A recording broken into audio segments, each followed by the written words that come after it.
sobrang ganda ng hit K-drama na Queen of Tears, hindi mo mapapansin na ilan pala sa mga eksena doon shoot gamit ang artificial intelligence. Sa true, panoorin natin yan.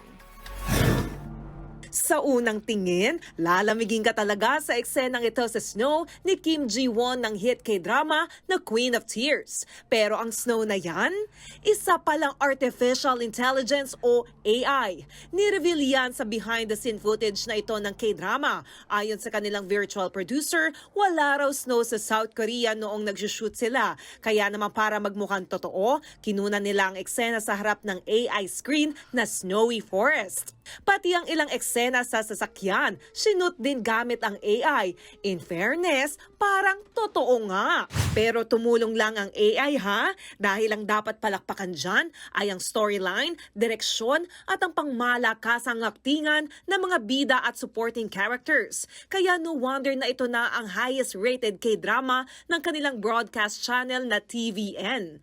At speaking of Queen of Tears, ayon sa ilang report, nangunguna ngayon ang bida nitong si Soo Yoon sa Prism Popularity Male category sa 2024 Baeksang Arts Awards sa Korea. Bukod dyan, nominated din siya sa Best Actor category.